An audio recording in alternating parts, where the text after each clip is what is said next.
Hey, it's Bryce here with Dixie 4-wheel drive. We're over here in Moab. Today we're going to talk about just the differences in a Rubicon sway bar versus like a Curry anti-rock.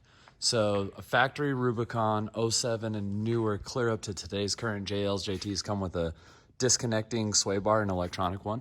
You're able to disconnect it in 4 low. So when you're going slow, rock crawling, it allows this axle to independently move separate of the frame and give you more articulation. So that's kind of the benefit of a disconnecting sway bar.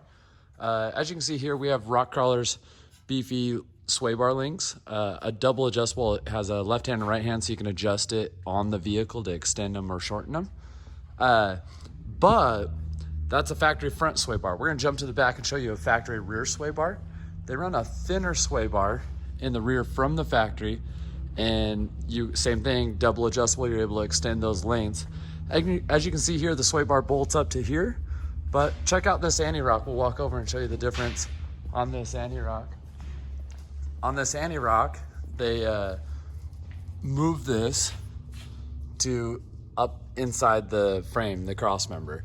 What's cool is you get adjustability not only front to back, which changes the stiffness without changing the stiffness of the bar. Sometimes you have to change that depending on clearance locations, on how big of a shock body you might have here. This is also a double adjustable and allows you to adjust up and down. Same thing, really good ends on them.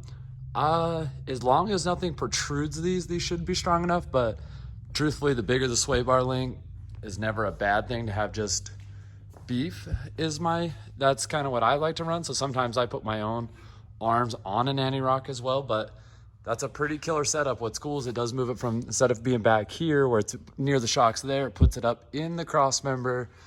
Looks super cool. It is a big old beefy arm, and like I said, you're able to adjust it front and back for a little bit more stiffness. Now this is a Rubicon as well. So it had the disconnecting front electronic sway bar. Now it's got an anti-rock that goes into stock location.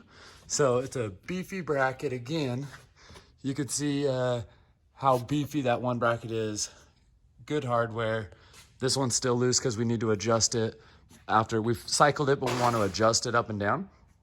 Pretty cool, but like I say, this one doesn't give you any of the adjustability for stiffness or softness. What's cool about an anti-rock is you don't have to disconnect it. It's disconnected for you. And what that allows you to do is it's not disconnected, it's connected all the time, but as you're articulating or dropping off an off-camber spot, it's not totally disconnected to where it's, let's use the word floppy or loose. It tries to keep torsion within that and let it articulate to full maximum articulation, but still give you full control of what the body of the Jeep is actually trying to do. The neat thing is you can install this, with just basic hand tools. It just takes a little bit of time. Things you have to be careful of is whose aftermarket bumpers might get near here or what shock location. Some have reservoirs that come up next there.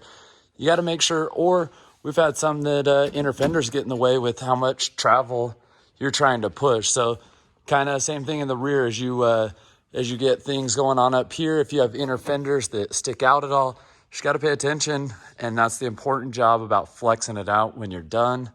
But I'm excited to drive this Jeep with dual anti-rocks versus that Jeep with just factory Rubicon setup, and be able to give you a good comparison on how these anti-rocks actually work.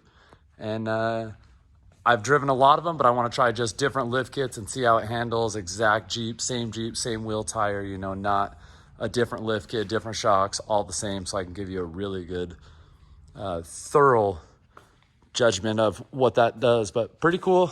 I think you're going to end up liking it. Once you do it, you'll find it's a little bit softer on road. But you can get a little bit more body roll with one. Obviously, it's not quite as stiff of a bar as a factory, but that's not what you're trying to go for when you're going off-road like that with this Jeep. So pretty cool.